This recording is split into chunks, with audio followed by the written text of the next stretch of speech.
Oi, you. It's time for another episode of Dorothy and the Dealer. Let's tune into the conversation.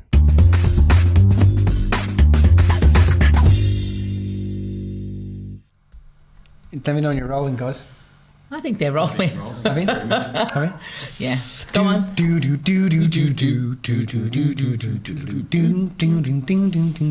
She was so hot in that all-in-one like cat suit. It was just like, oh my god.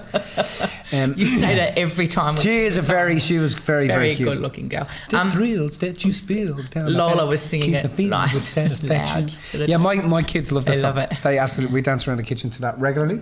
Do you? But whatever happened to them? They were. I think they had 2 hits, but they were. You just But said, they were part of right? a very famous American hip hop band group, who I can't remember, that were really famous in the early late Your 80s. information is so spot on, mate. I can't remember now. You're messing with my head. I might get Tash to find out who they were, but Anyway. so that we can let you guys know. Yes, because it's very important. But what a great song, "Groove Is in the Heart." Groove is in Do you remember who it was by? Delight. Delight. Very good. Groove is in the heart. Yeah. Okay. I don't know if it's got that bit in it. All right, what are we talking about today? And remember, groove is in the heart. It is in the heart.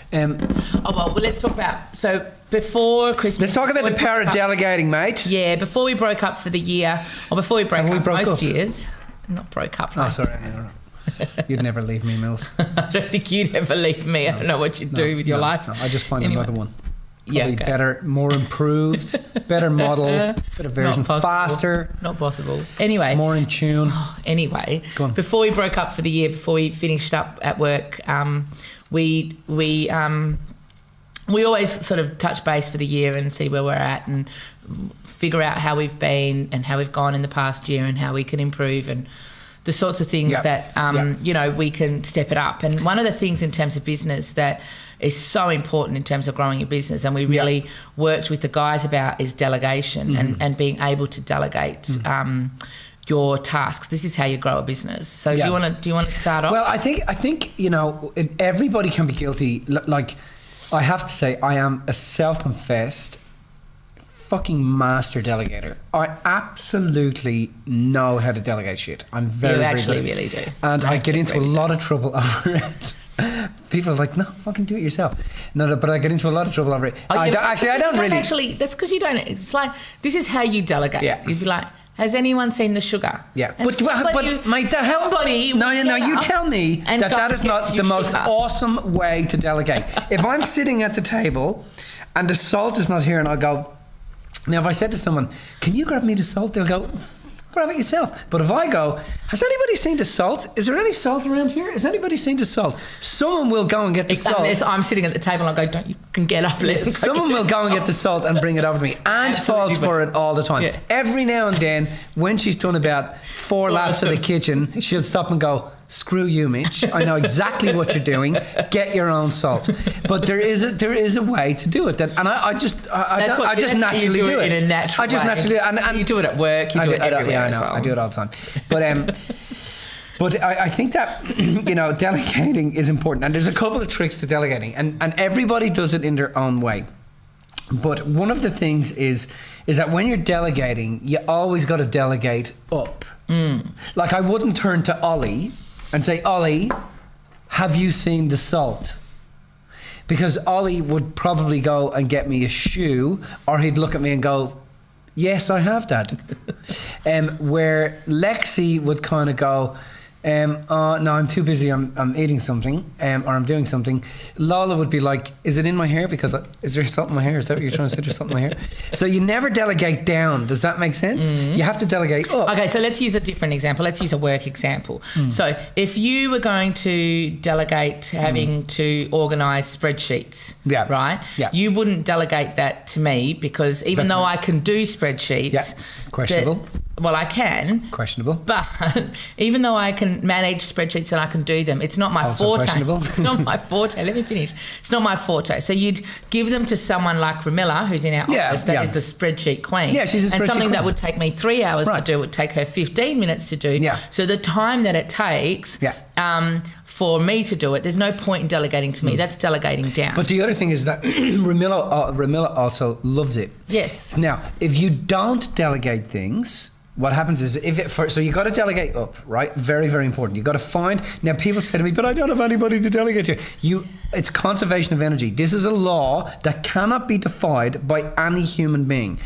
Everything you need is always present within your spheres of influence. Absolutely. No matter what it is. No matter what it is. How often do we see this? All the time. Now, I meet people who are fast asleep. They have their head in the bucket of sand, and all they mumble out of the sand is, "Oh my God, there's nothing there to help me. I want to be able to get ahead, and I can't find this, and nobody's there." And this. But when you pull their head out of the sand and their finger out of their ass, and they look around, everything they need. You sit down, you list it out. Okay, what do you need? You're building a business. What do you need? And everything is always around them, you know. And then, that's one of the things I think is very, very, very important. That everything you need is always around you. And you've got to delegate to someone that loves doing it. Like I wouldn't delegate, for example, a spreadsheet to you because that's not what you love. But Ramilla loves that stuff. Like give me a spreadsheet. Oh my God, I love you. And so she loves doing spreadsheets, and she creates spreadsheets that are astoundingly good. Like they're amazing. So delegating to where somebody loves the job and delegating up is very, very, very important. Yeah. So I think that. A common misconception when we're talking about delegating is that there's a hierarchy in the business, that, you know, somebody's more important to somebody else who's more important than someone else, and you're delegating downwards, or you're delegating the things that aren't important to you to somebody else. Yeah. But when you think about it that way, you don't actually give the other person the value that they actually deserve. So what we were speaking about with the staff is that it's important to understand that it's a sideways thing. It's a team. Yeah. And when you're delegating, it's not up or down. It's not sideways. Up or down. It's not because I'm better than you and I'm not going to do that menial task. It's not that energy about it. It's that I've got a list of tasks that are high priority for me. Yeah. So I was talking to the guys about the fact that when we first started, there was just you and me and Marianne, remember? Yeah. And then Ange came, Marianne left, Ange came along, and then there was only a few of us. So what happened is that at the start, I was doing the marketing, I would send the emails, I was doing all the phone calls and connecting with the clients. Yeah. I was doing the seminars, I was doing the accounts, you know, I was doing the whole lot. Then what happens is that when you're looking at a business and growing a business, it's like, well, what are the things that are actually most important to me? What are the highest priority tasks that I can do that are most effective in the business? And then all the lower priority tasks get delegated out. Yeah. Now, those lower priority tasks, they're not low priority. They're just not the tasks that are going to be the most beneficial for me to continue doing, that are going to have the most impact on the business. So I think one of the first things we started delegating out was the accounts, and that we had somebody just specifically to do accounts, you know. Yeah. And then we have someone, then it was like the marketing was getting too much, and I was not a marketer. I could do it at that level, but I couldn't like do all the other stuff. So we delegate that out. We delegated our CRM system out because it was just all basic at the time, and we outsourced that. So what happens is that it comes to a point where the things that I'm doing that are the most effective are the only things that I'm doing. And the things that are at the bottom of that scale are at the bottom of that scale just for me, not for everybody. And then I go, okay, well, who loves those things? Who would like light up to be doing the accounts? Who would light up to be doing the marketing? Who would, you know, who would it light up to be doing the admin stuff? And then you delegate to those people. So you're not, when we're delegating up, we're saying that we're delegating sideways in the sense that we're not making one person more important than another person. But we're delegating up in the sense that we're not delegating a task to someone who would not love doing that task. Yeah, and because, I mean, you know, a lot of people, when I first started getting into business and I was looking, you know, I was learning about the power of delegation, I remember, you know, people, because of what we did, you know, loved what we did. And they, you know, you'd get lots of people who say, God, I'd love to work at you guys. Can I come and work at you guys? I can do that. You know, that thing that you need doing, I can do that. So, you know, I used to employ people, this is years ago, I used to employ people because I liked them. And because they said that they could do the task. And they could. But the problem was that I was employing someone that was doing something because they wanted to come and work for us. and I was employing them because I liked them, but I was finding that I was employing redundancy, because eventually what would happen is that person didn't want to do what they were doing because it wasn't what they loved. Yeah, so a lot of people that have come on board have ultimately wanted to do what you were doing, right? Yeah. And so they were just doing, say, the accounts or the marketing or something else because it was to get to a different spot. And so to me, we're not delegating to a place where that's what they love, you know? Yeah. So we want to work in terms of business in delegating to a place that, yes, I'm giving you the accounts because you love accounts, because working with numbers like fills your soul. That's what you want to be doing. Yeah. Now, some people will be sitting listening to this going, God, is there somebody in the world that working with numbers fills their soul? And absolutely. The truth is, absolutely. Yeah. You know, is there somebody in the world that just wants to be an EA? Absolutely. Is somebody in the world that just wants to be a receptionist? Absolutely. Yeah, there's always someone that wants to do the task. That for the tasks that are highest priority to them are the lower priority for you. Yeah. And so for me spending hours on spreadsheets and accounts is not the most productive use of my time. Yeah. But me working on seminars and connecting with clients and doing that, they're the most important parts of my time. Yeah. So I focus on doing that. And then as the business grows, each of the departments have lower priority tasks that we can then delegate to somebody else. The other thing is that when you delegate a job to someone that loves that job, they appreciate you more. Absolutely. When you delegate a job to someone that's doing it because they want to work with you and they'll do it for the moment, they're happy when you give them the job, but eventually they're going to get peeved at you. Yeah. And they're going to want to leave. So you're not building a strong foundation. So it's easy to say. When I first started, my career business, my mum was like, "Oh, I can do the accounts and I can do this, and you do the marketing and I'll knock on the doors." But eventually, you have to work out, okay, what are the things that I'm doing that are giving me the greatest return on investment of my time, and what are the things that as you grow, 25% of effort gives you 75% of the productivity. That's right. Yeah. So what are the things then that I really am? And it's costing me to do these things, and I'm going to find someone, not that I like, I'm not. It doesn't mean that you're not going to not like them, but it means I'm not going to employ this person because I like them, or because they're smart, or because they look good. I'm going to employ them because they absolutely are born and on this earth to handle that particular task. Yeah. That's what they're here to do. So here's the thing, right? And I think this is one of the things that bottlenecks any business, and one of the things that we've got such a great team. Like we've got a team internationally and we've got a team locally. Very lucky. But our team locally, they're so good at wanting to assist everybody else that they take so much on board, right? And I know what that's like, because especially when I was doing a lot of the stuff, it was like,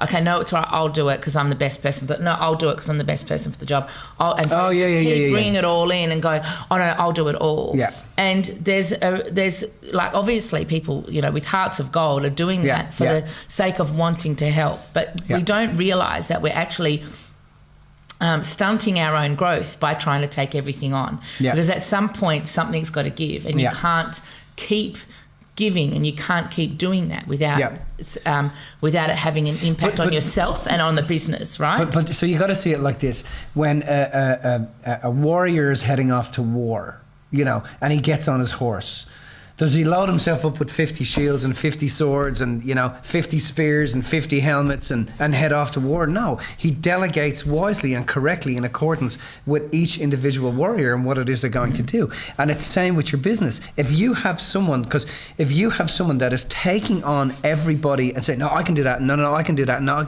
that's not what you want. Well, no, but you want someone who's able to go, okay, I'm very good at delegating and finding this organisation the correct person to be able to handle what we need to get us to where we want to get to. I agree. But see, the thing is, and I think this is why I wanted to bring it up, is that for me, I didn't understand that. Right. When I first was taking everything on, it was like, the only way that I would be loved, the only way I'd be important in the business, the only way I would feel like I was doing something is if I was doing everything. And if I was to hand some of that off, well, then I wouldn't be important anymore. Yeah. So we've got, the reason that we sometimes don't delegate is that we have this feeling of not being important. And, we've had plenty of people in the business over the years, including myself, that have wanted to hang on to all of it. It is a big step to say, actually, I don't need to do everything. I just need to be doing the right thing. Yeah. And that was a massive thing for me. And I had to go through a transition period of feeling a little bit discombobulated about the fact that I wasn't doing things. And like,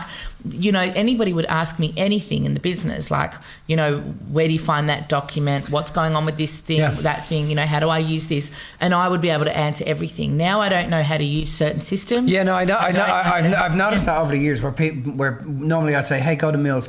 And now it's like, I've seen you say to people, listen, if you left, I have no idea where that is or how that works, which is a really, really good sign, because when people are taking on all of the work, they're wanting to have the pleasure of that. to the boss or to the person that they perceive. Or themselves in their own, but they don't realise you can't have the pleasure of that without the pain. And all you're doing is you're prolonging the pain. Yeah. They're doing it because they want to feel secure. Yeah. But eventually, if they keep doing that, they're going to be ousted because someone's going to step in and go, this actually doesn't work. Yes, absolutely. You know, and so we have to take some of this off you so that we can get this organisation. Well, because it creates the bottlenecks, because then I was the only one that could do any of that stuff. And so it all got stuck with me. So now there's certain things that I have final say on, but I don't actually have to do the legwork for, because it's not my forte to do the legwork for. Yeah. So the point is that the reason that we don't delegate is because we're insecure in some respect of our role and what we bring to the table.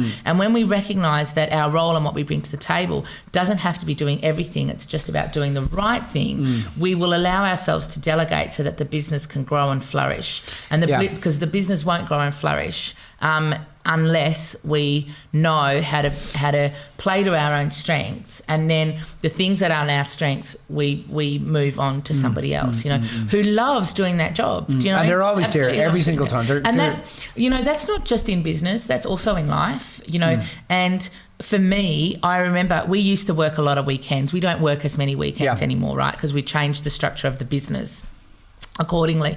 But because we used to work a lot of weekends, I hated going home of a weekend and having to clean the house. Like, I love cleaning when it's time and when I feel like it, but I didn't like the obligation of having to do that. And then what happened was I realised that I was wasting my time and my energy to do that. So I delegated that to somebody else. I pay somebody now to clean my house, even though, like, obviously I do general cleaning, but in terms of the vacuuming, all the other bits and pieces, I get somebody else to do that. And what that does is that frees up my time so that I don't feel as resentful about doing the things that I don't feel bring me as much productivity or as much time to do some of the other things that I love to do. Do you delegate your cooking? I wish. I need to, that's actually my very next thing. Is it? Yeah, I absolutely, because not my day-to-day cooking. I look forward to Ange coming over every week. Who also can't cook. So it really is the blind leading the blind. Yeah. She actually cooks me dinner. Yeah. But I love, I can cook. I can get by. Questionable. It is kind of questionable. I set off the smoke alarm quite often. I Boiling can water. get by, but I do want somebody to help me with that. So that's actually my next thing, is to pay someone every week to come in and make some snacks and things like that, so that I can, or pre-prepare meals so that I can put them in the freezer and then just take them out when I'm, because I get busy at nights, you know, if I'm working late at seminars and things like that. So just to do that, I think it's a great idea. McCain, you've done it again. No, not like that. But if anybody's out there that wants to help me cook, there you go. Somebody, you might get somebody commenting, going, "Yes, Amelia, I will come and help you cook." But yeah, that's like, it doesn't have to be in work life, but obviously it works very effectively in work life. So let's wrap this up with saying, you know, look at the things that you're doing that are not of service or productive, as productive as you could be, that are swallowing your time, and always delegate that stuff away, including in the household, including in the family. Yeah. And then. So working on your highest priority tasks that get you the best outcome rather than your low priority tasks. The greatest return on investment of time or energy or money. Yeah. Yes, and it's okay to delegate. And remember, there's always people out there who are looking forward to doing the things that you don't want to do. They're always out there. Do you reckon I can delegate somebody hanging out with you so I don't have to do it? Probably. Oh, it's not very nice, isn't it? It's a bit mean. It's a bit mean. I feel a bit self-conscious now. You know? Are we done? Yes. Delegating? Boom. Happy, Nate? Yeah. That we did the squiggle? We did the squiggle for you, Nate. We did the squiggle for you, Nate. Little squiddy. Oh my God. Delegation. Yeah. City. I think they cut too much off my fringe today. What do you think? It does look a bit unusual. bit tight. I don't think so. If you found this information inspiring, make sure you subscribe and tune in to the next Dorothy and the Dealer podcast.